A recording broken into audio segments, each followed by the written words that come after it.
യേശു ക്രിസ്തുവിൻ്റെ നിസ്തുല്യ നാമം മഹത്വപ്പെടുമാറാകട്ടെ. ഈ സന്ദേശം കേൾക്കുന്ന നിങ്ങളെല്ലാവരെയും ധാരാളമായിട്ട് ദൈവമായ കർത്താവ് നിങ്ങളെ അനുഗ്രഹിക്കട്ടെ. നിങ്ങളുടെ ആവശ്യങ്ങളെല്ലാം ദൈവം ഓർത്ത് എല്ലാ സമൃദ്ധിയോടും അനുഗ്രഹത്തോടും നിങ്ങളെ നടത്തുമാറാകട്ടെ.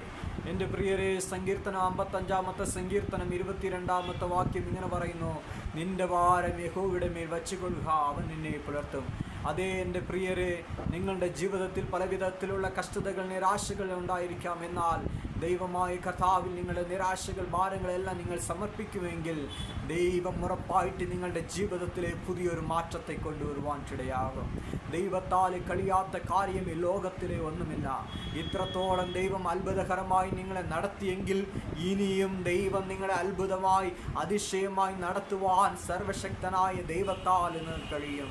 നമ്മൾ വിശ്വസിക്കുന്നത് സർവശക്തനായ ദൈവത്തെയാണ്, സകലത്തെയും സൃഷ്ടിച്ച ദൈവത്തെയാണ്, നമുക്ക് വേണ്ടി തൻ്റെ സ്വന്തം പുത്രനെ നൽകിയ ദൈവത്തെയാണ്, സ്വന്തം ജീവനെ നൽകിയ ദൈവത്തെയാണ് നമ്മൾ സേവിക്കുന്നത്.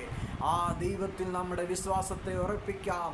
ആ ദൈവം നിശ്ചയമായിട്ട് നമ്മുടെ ജീവിതത്തിലെ അത്ഭുതം ചെയ്യുവാൻ ഇടയാക്കും. ഒരു നിരാശകളും നമ്മുടെ ജീവിതത്തിൽ വേണ്ട, ഒരു വേദനകളും നമ്മുടെ ജീവിതത്തിൽ വേണ്ട.